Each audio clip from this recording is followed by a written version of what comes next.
to take it back a little further, like just to rewind. Growing up in the city of Camden, all right.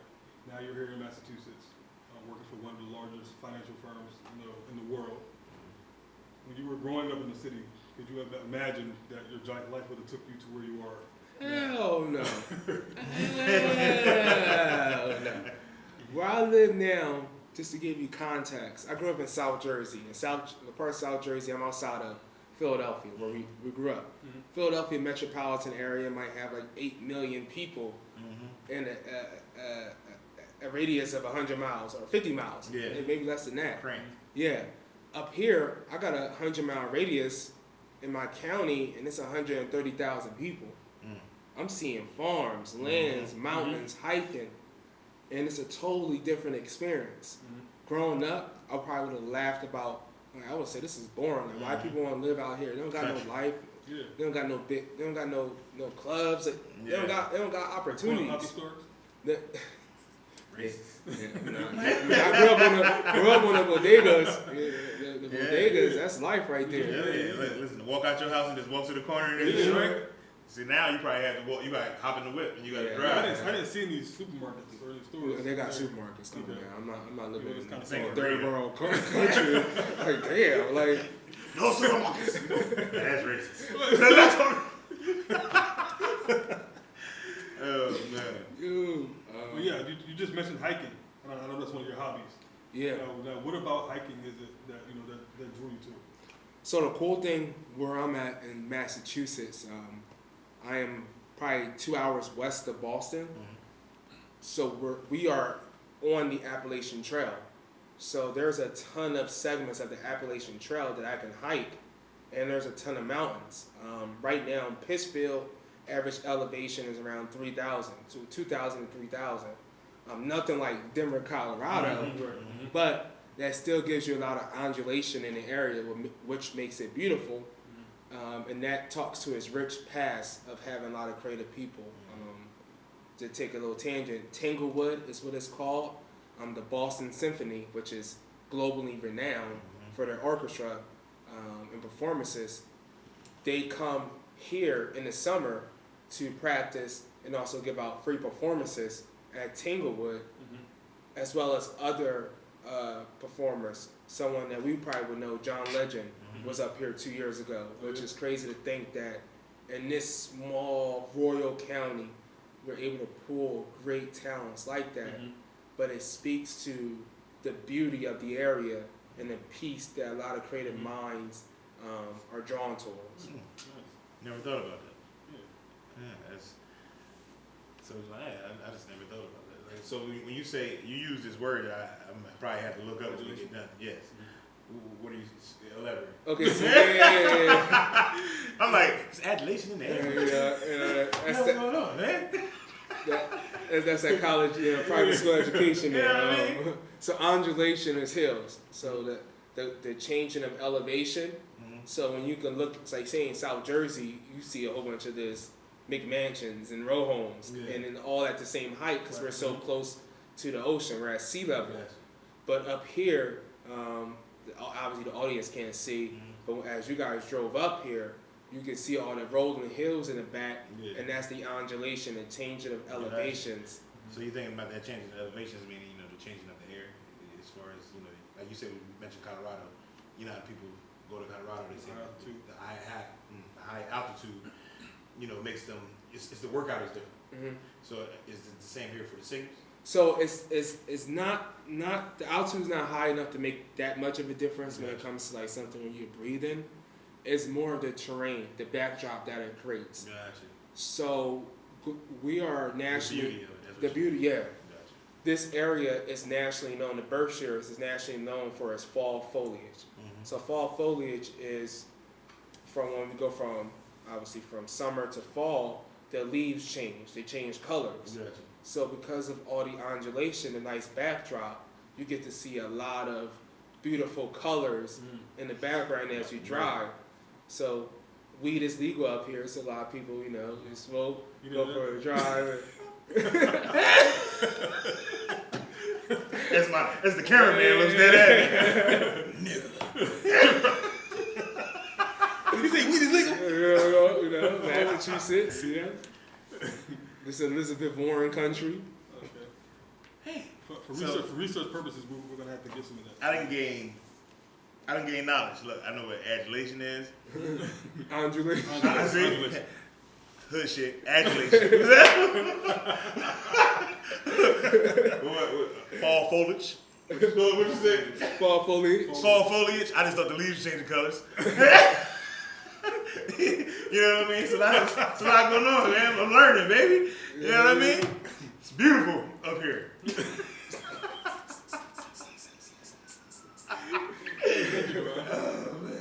I just had to let the people know I was being educated and what I'm learning. You know what I'm saying? So they should be learning right along with me. Yeah, I get it. All right. So real quick, let's switch gears. All right. We're gonna do some word association. All right. I just want you to finish the sentence for me. All right. All right. And then at the end, we'll just talk about. I want you to just explain why you decided to end the sentence that way. First thing comes to your mind. Okay. All right. First, money is. Power. Wealth is. Power.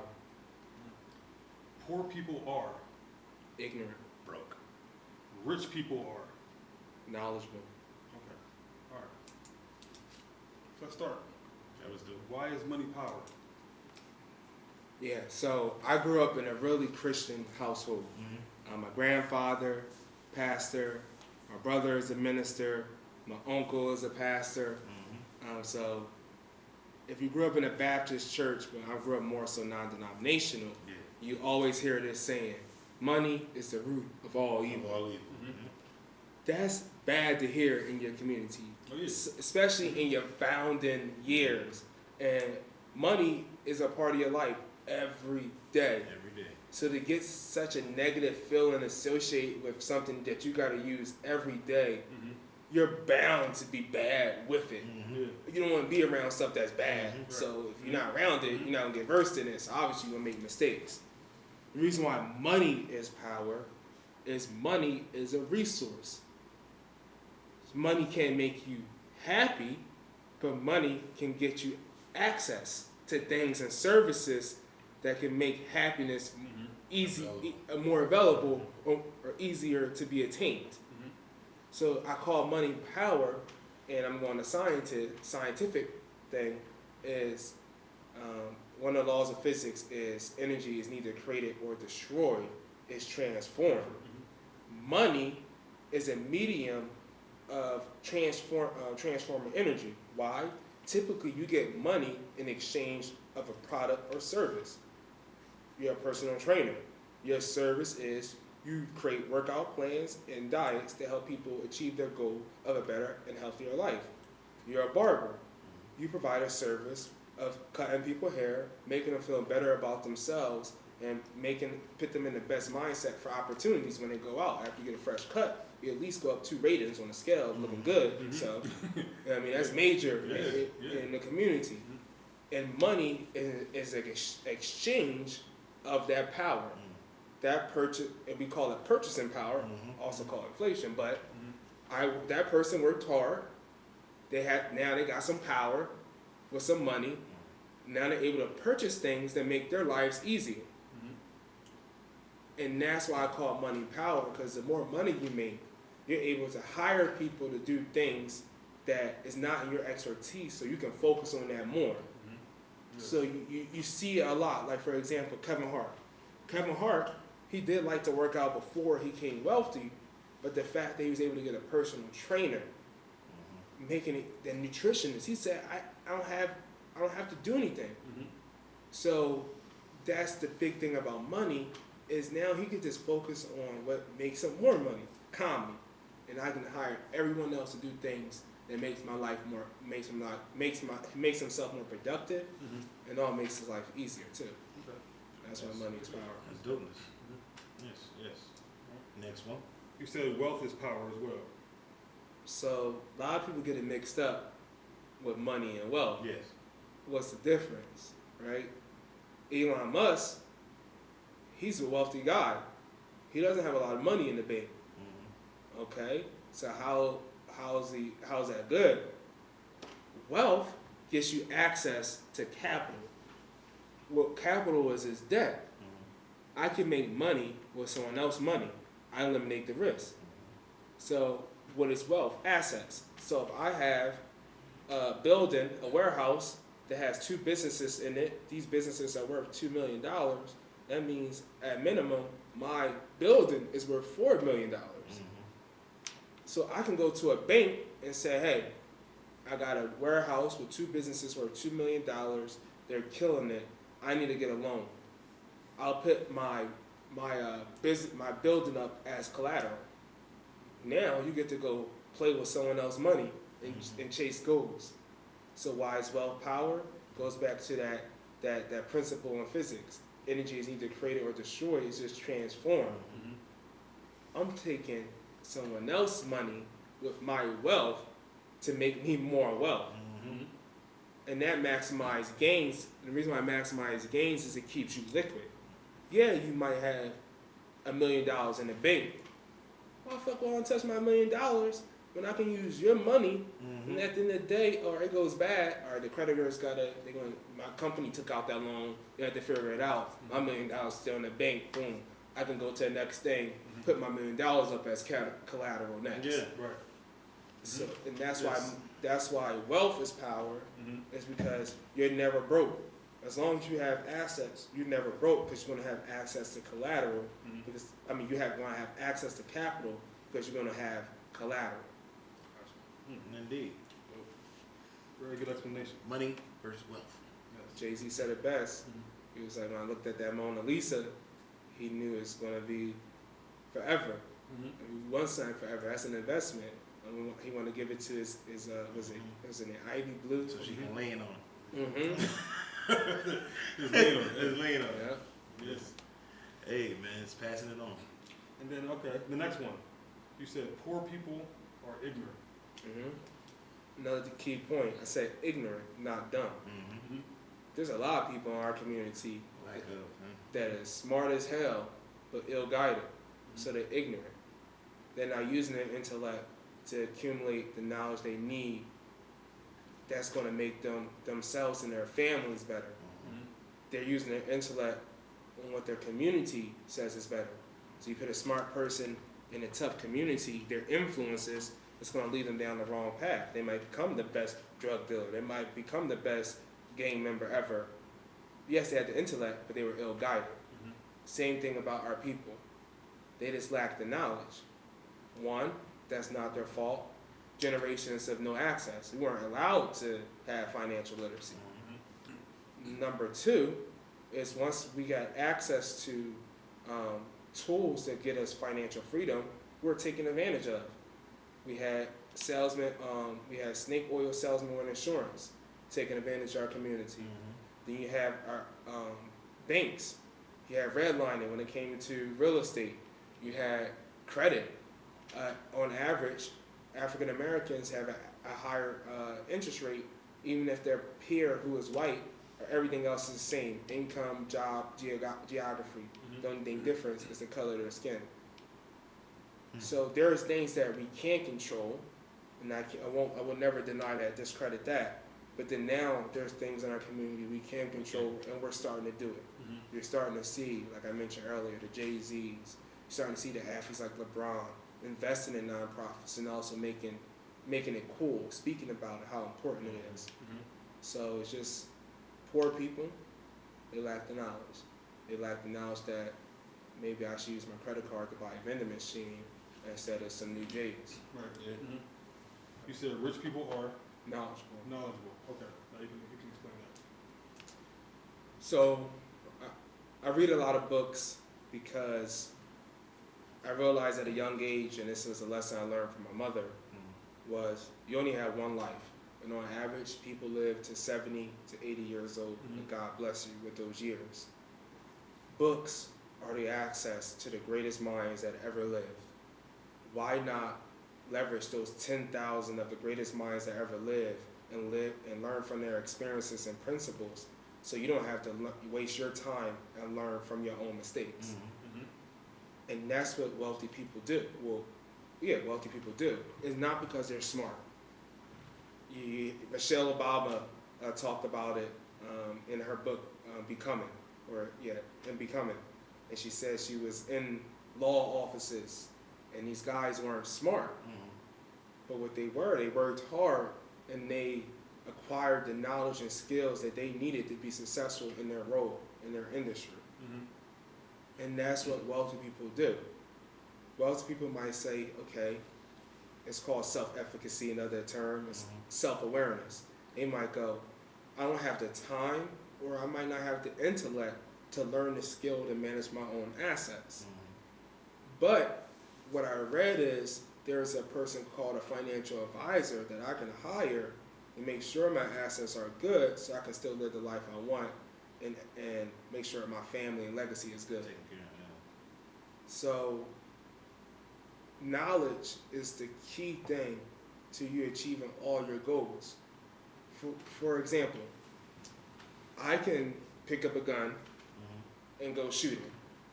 And I can practice all the time, shoot, and never get better because I never read books on what's the right way to hold a gun. Yeah. How should I aim? How should I hold the gun? All these different things that comes from knowledge. And you know, I'm gonna use sports before I gotta finish off with sports. The perfect example of this is Tom Brady. Super Bowl champions, baby. You know what I mean? I'm a Tampa Bay fan. Excuse me. Bandwagon fan. No. I've been there since Sack. Okay, I can remember Sack. It was a joke. It was a long, long week. I mean, it's our second one. But Our shenanigans. Tom Brady is a perfect example of that because he wasn't blessed with the natural God-given ability that someone like, for example, Cam Newton or Mahomes or Lamar Jackson was blessed with. However, what he was blessed with was the will to learn and perfect his craft. That discipline we talked about earlier, and also came down to knowledge. He knew his opponents, and also he had that self-efficacy. He knew what he was good at and he wasn't good at. So he didn't put himself in bad positions, and then he seized on opportunities where his opponents put themselves in bad positions. And that's what wealthy people do. You have the knowledge not to put yourself in bad positions in chess, so you know different moves, different strategies, so you know not to overspend, you know not to put all your eggs in one basket, so you eliminate some of those risks. Then you have the knowledge to have a good ass offense. You have the Andy Reid offense with Mahomes. You scoring 49 points a game because you have the knowledge to know, okay, maybe I don't know how to pick all the best stocks in the world like Warren Buffett, but I know who to go to. I know what company to go to. To get it done. Yeah, and that's why wealthy people are knowledgeable, not smarter. Resourceful. Yeah, resourceful. You don't gotta be smart. That's the biggest myth in the world. That's one of the best things about America, and why, not to go on a rant, why we are in a capitalist society. We have some things in our capitalist system that needs to be fixed. And one of the greatest things about America is you don't have to be smart. You don't have to be wealthy. Yes, being smart and being wealthy helps. Yeah, I don't have to be 6'9" to make it to the NBA, but damn sure if I was 6'9", it'd make it a lot easier. Right. In America, we're all blessed with our own advantages and disadvantages. But different than other countries, we have opportunities to seize on no matter what. Yes, African Americans, we face some other opportunities that other people don't face. But then you can say the same thing for gay people, same thing for people that's disabled, same people that have mental disabilities. We all have our own disadvantages, but the one thing that we can control is the knowledge that we attain.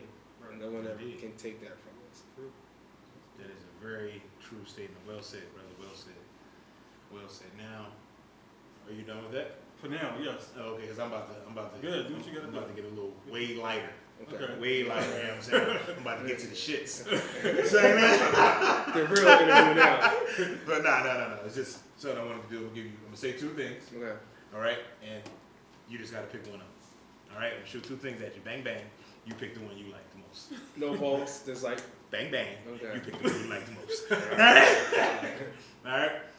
We're gonna start off easy, so probably get a little hard as we go. Jerry Rice, Randy Moss. Oh, Jerry Rice. All right. Jay-Z, Nas. Jay-Z. Okay.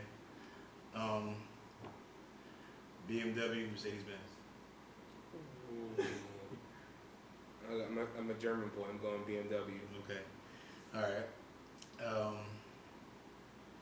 Damn, I had one more. Damn it, Duran. Should have had a little notebook. You should have had a Little notebook. notebook. All right. And then when I was reading, you know, his Oh, I'm sorry. Michael Jordan and LeBron James. Ooh. Damn. that's an easy one. No, cause I'm on that edge. I'm a '94 baby. So my brother was born. My brother's 5 years older than me, so he's born in '89. So he's a Jordan and he's a Nas person. So I have respect for Jordan because LeBron still hasn't done what Jordan did. Yeah. You know, but LeBron has genetic things that Jordan could never have. You know. Out of respect to legends This get hard for people, boy. and greats, I gotta go with Michael Jordan. Michael Jordan. Wow. Okay. Hurts to say. I'm a LeBron you fan don't think too, so? though. I'm a LeBron I fan. think LeBron all the way. Yeah. Just because there's things that Jordan has done that LeBron hasn't done, but there's plenty of things that LeBron has done that Jordan isn't even nowhere near close to. Are we talking about on the court or are we talking about the whole person off the court? I'm talking about on the court. Just on the okay. Yeah, on the court. Yeah. That's my opinion. I didn't expect that from you. What, really? I didn't. Yeah. Yeah. I thought you was on Jordan's day. Damn. Damn. I look at the numbers. I look at the influence. I look at the production. And I mean, in my opinion, wherever LeBron goes, a championship is following. Jordan left the Bulls, no more championships. I don't care if he came back. Yeah. He was 38, 39, 40. I feel like if LeBron plays until he's 40, you're still gonna expect a championship out of that team. Gotcha. Just because he can do so much more. He's gonna bring it. Passing, rebound, assists, like everything, and just game control. Because he controls the game. Right. It was just one more to end mine off. You said you like to read. But two more. Reading an actual book or listen to it on audio. Reading. I figured you would say that. So, who's your favorite person in business? Eddie Brown. Eddie Brown. Brown Capital. Explain. So Eddie Brown has, I feel like he just has a real story. He grew up in the South in Florida. His uncle used to run alcohol during Prohibition. His uncle though was a businessman at the end of the day, and someone he looked up to, even though he was doing something illegal. He saw discipline that his uncle had, and also the swag. His uncle was a ladies' man too. Yeah. And unfortunately, Eddie Brown didn't have the best upbringing, like a lot of young black men. His mother had him when she was 15 or 16 years old. She couldn't deal with it, so she left the entire state, moved to Allentown, PA. He really didn't have any dealings with his mother till he's 13, 14 years old.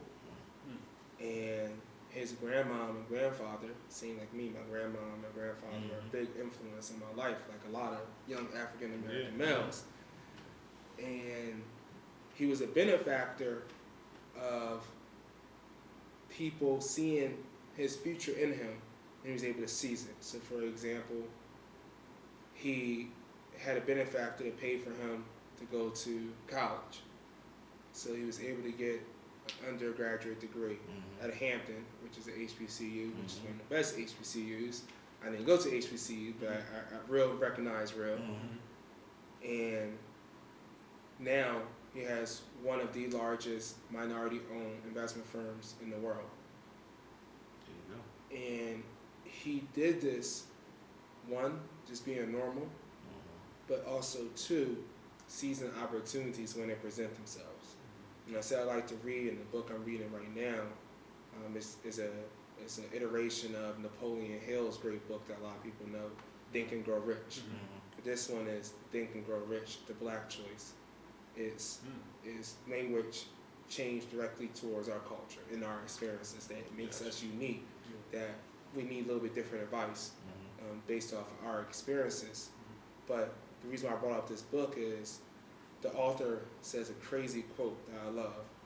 He says, the people that are great are the ones that prepare for future opportunities before they present themselves. And he says, in a world of abundance, which he believes, opportunities are always going to present themselves.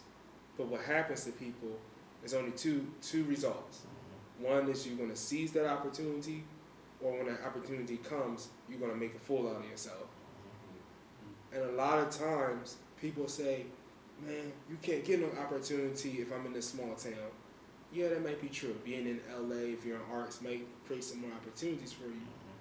But if you are preparing for a future opportunity before it presents itself, that you know that it's going to come, and you're going to be prepared, when that one opportunity comes, you're going to be able to seize it. And it's just, that's one of the great things about this reading. You get some of these snippets little gems. that helps you out. My mind is crazy. Because the whole time when you just talking about season and opportunity, all I could think of was 8 Mile. What are you doing over there, yo? You get one chance. That's true, though. You know what I mean? Yeah, That's my opportunity. Because that's what that represented to me. You know, you get that opportunity. I gotta stop being so deep. You know? Hey, nah, that's good, man. Good, you know? That's great. That's If you're great. always ready, you don't have to get ready. Mm-hmm. You know, You stay ready. get ready. You know? Truly indeed. True indeed. Now, I seen a quote that you have in your bio, and it was from the the first African American CEO of a Fortune 500 firm. I think his name was Kenneth Chenault. Mm-hmm. All right. And it says, many people don't focus enough on execution. If you commit to getting something done, you need to follow through on that commitment. Now, you have that quote in your bio. Why did you want to put that in your bio, and why is that so important? So I like to use like real mainstream cliches because it helps. It means more people can relate to it because it means more people knows it, and that's my whole point of speaking. I want to relate to as much people as possible. And one of those old cliches is they're thinkers and they're doers. And I heard a story, and I'm going to paraphrase, of a successful business owner. And you know, all these platforms like CNN and MSNBC, Fox, once you become successful, they want to interview you. You get a whole bunch of interviews. And they ask you, what made you successful? And one of these entrepreneurs, he had the largest landscaping company in Colorado. So no Fortune 500 company, nothing special. But what he said to the local news, what made him successful, is some people are thinkers, some people are doers. I'm both. And what that means is the do part is the execution. A lot of us are great planners. We can analyze stuff, we can come up with great ideas, but that's the easy part of the process, the execution. And the execution part is hard. And another simple way to understand it is diets and working out. Like, we all know what to do. The information is out there. Yeah, so it's just, I'm trying to think about it. So Jay-Z on the album 444. No, actually, let me take it back. I misspoke. Jay-Z song Entrepreneur. In this hook, he was like, I don't care if you're stacking the shelves. If you're moving towards your goals, basically, that's what you need to do. Sometimes you got to take that subordinate role to learn how to do what God bless you with the ability to come up with that creative. You have the creative genius. God bless you with that. But be humble and take a role where you're not the boss to learn how to take your dream and make it into reality so you can make that bread, which we all are trying to do. Too many bosses, not enough. How the saying go? Too many bosses, not enough workers. Something like that. Yeah. You know what I'm saying? Like everybody wants to go from broke boss. to rich. Yeah. Nobody wants to go from broke to poor Mm-hmm. to middle class Nope. to then to wealth, to rich, then to wealth. Yeah, because even if you, because the thing is, if you skip all of those steps Mm-hmm. and just go from, like you said, from the beginning to the boss, Mm-hmm. you didn't learn anything. No, So even when you at that level, you're gonna lose it collapse. It's gonna collapse. immediately. Going through those steps one by one, you mess up, you screw up, you learn what works, you learn what doesn't work, and now you gain all that knowledge. Now when you get to that top tier level, you can actually take it even further. And I think it comes from some of the imagery that we, you know what I'm saying, especially in our communities, we hear, yo, I did it my way. You know what I'm saying? Come with Jay-Z, I did it my way. Nobody helped me do this. I did this on my own. You know what I'm saying? And I think people take that and run with it like it's a literal thing. Like they don't see all these people around him who's helping them get this done. There's no way Jay-Z gets to where he is without a crazy, amazing, smart team. It's sad, period. Yeah. Impossible. Absolutely no way. I feel like nobody. Yeah. Nobody. You know what I mean? Like there's your certain cases of somebody who might have, you know, got to a certain point on their own, but once they got to that point, they still got help. Oh, yeah. You know what I mean? So You need help. like you said, drop your ego and open yourself up to learn from the people you have around you. These are resources you have around you every day. It's people around you who know something that can help you in some area of whatever you're trying to do. And I think another issue is that, more of the ego. People don't want to say that. Oh, I don't know. I know you know. Can you explain this to me? Like it's not a hard thing to ask, but it is a hard thing to ask for some people because they feel like that person that they're asking might look at them like they're stupid. Or you don't know anything. Like, oh, you want me to ask you this? It's that saying, you ever hear people say, I don't want to be the smartest person in the room, right? Those people who say that, they want to bring in, they want to learn everything. More. Then you have the people who don't want to feel like they're the dumbest person in the room. You know what I'm saying? They want to feel out, they want to be that alpha all the time. You know what I mean? And you gain, like you said, you gain nothing from that. If you feel like you're already here, okay, you're just going to surround yourself with, lack of a better word, people dumber than you. You know what I'm saying? You're not growing. You're not growing at all. So, like you said, it's okay to not know everything and to seek help from your brothers. It's your bro. You know how wrong it would be not for me not to ask this man, or this man, something that I know that they know, and I'm sitting here like, damn, I'm gonna figure this out. They're like, call Marcus. You know what I mean? And for me to just hold my ego so high, where I'm like, nah, I ain't calling him. I can do this on my own. I should feel. Yeah, I call Marcus all the time. I always been Marcus. I got a question. What's this? What's that? Is this a good idea? I'm always asking questions. Because I know he has the answers. Yeah. I know he's going. He's not going to look at me in a way like, oh, he doesn't, like you don't know what you're doing. You're calling me because you are smart. I'm calling you, asking you because I am smart. I'm smart enough to understand that if I want to get an answer, and I know someone who has the answer, I'm gonna pick up the phone and call that person. Yeah, that's also picking the right person to talk to, because you can pick up the phone and get some assholes like, fuck you, man, I ain't telling you shit. You know what I'm saying? I had to pull up myself with my bootstraps. You do this up too late. Right? You know what I'm saying? You don't get those. Yeah. That's real though. Because you tell people this advice, you gotta keep it real with them. Right? It's not a utopian world. You're gonna run into people that's not gonna be willing to help you. That's cool. Like there's 7 billion people on this earth. I'm gonna find someone else. You gotta be comfortable with rejection. Everything. Yeah. You know what I'm saying? Humble yourself. You know what I mean? We want to thank you, brother. Thank you. Know what I'm saying? And in the future, you are going to see Marcus. He's going to be dropping financial advice, for the community, for the Push Boy community. So stay tuned. Learn yourself something. Humble yourself. Get your ego out the way. Because we're trying to drop knowledge for you. Anything in closing, Sam? That's it. We're good. So like we always do, appreciate you, brother. Thank you. Appreciate you. We're going to push until success happens. And always building yourself.